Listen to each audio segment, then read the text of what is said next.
एक तरफ देश जहां आजादी के 75 वर्ष पूरे कर चुका है, वहीं इस साल भावनगर अपनी स्थापना के 300 वर्ष पूरे करने जा रहा है। 300 वर्षों की अपनी इस यात्रा में भावनगर ने सतत विकास की सौराष्ट्र की सांस्कृतिक राजधानी के रूप में अपनी एक पहचान बनाई है। इस विकास यात्रा को नए आयाम देने के लिए आज यहां करोड़ों रुपयों के अनेक प्रोजेक्ट्स का लोकार्पण और शिलान्यास हुआ है। ये प्रोजेक्ट भावनगर की पहचान को सशक्त करेंगे, सौराष्ट्र के किसानों को सिंचाई की नई सौगात देंगे, आत्मनिर्भर भारत अभियान को और मजबूती देंगे। रीजनल साइंस सेंटर के बनने से शिक्षा और संस्कृति के शहर के रूप में भावनगर की पहचान और समृद्ध होगी। इन सभी प्रोजेक्ट्स के लिए आप सभी को बहुत बहुत बधाई।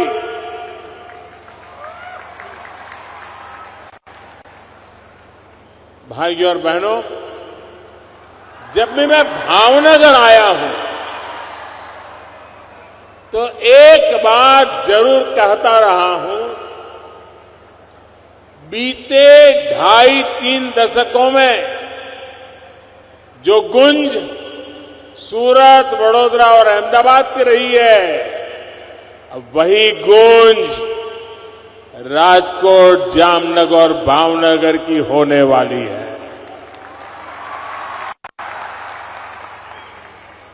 सौराष्ट्र की समृद्धि को लेकर मेरा विश्वास इसलिए प्रगाढ़ रहा है क्योंकि यहां उद्योग, खेती, पर्यटन, इन तीनों के लिए ही अभूतपूर्व संभावनाएं हैं। आज का ये कार्यक्रम इसी दिशा में तेजी से आगे बढ़ते डबल इंजन सरकार के प्रयासों का एक जीता जागता सबूत है। भावनगर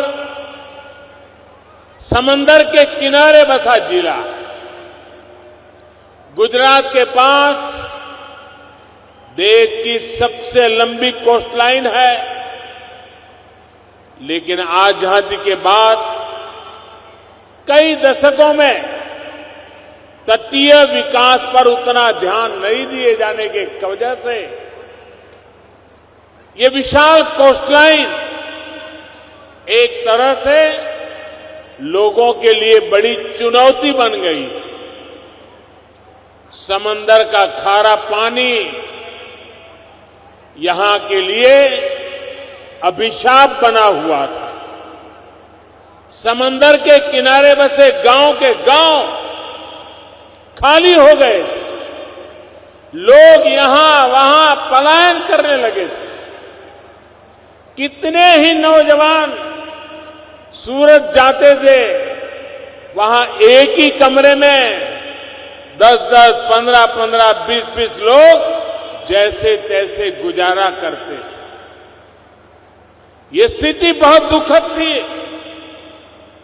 साथियों, बीते 2 दशकों में गुजरात की कोस्टलाइन को भारत की समृद्धि का द्वार बनाने के लिए हमने ईमानदारी से प्रयास किया।